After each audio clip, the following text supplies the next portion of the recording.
ఈ వ్యవస్థ ఏంది, నువ్వు చేసే కథ ఏంది? మా యొక్క అసెంబ్లీ సమావేశాలు నడుస్తున్నాయి, అక్కడ బ్రహ్మాండమైనటువంటి పైసలు, ప్రజల పైసలతో చర్చలు నడుస్తున్నాయి. నీ రామాయణమేంద్రా బాబు మాది ఇక్కడ? ఇది ఏంటిది? ఇక్కడ గంట సమయం, ఈజ్ ఎ వాల్యుబుల్ టైం.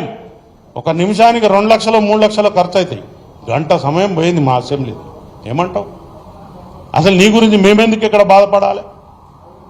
పిచ్చి పిచ్చిగా నీకు ఈ తెలంగాణ సమాజం చాలా మంచిది, సౌమ్యులు, ఎవరినైనా ఆదరిస్తారు కాబట్టి మీరు ఇంకా ఇక్కడ నాటకాలు చెప్తా ఉన్నారు.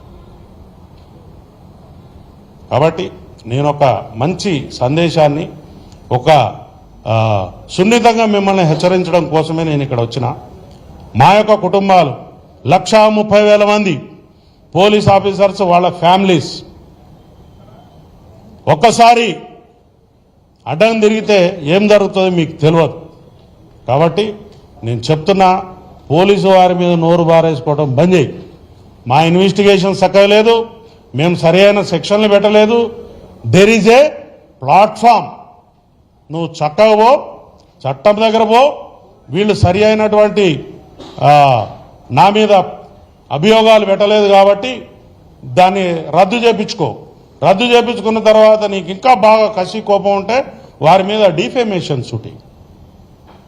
కానీ అడ్డదిడ్డంగా పోలీస్ అధికారుల జోలికి వస్తే మాత్రం ఇందాక నేను చెప్పినట్టు కట్ అయిపోతాయి, రీల్స్ కట్ అవుతాయి.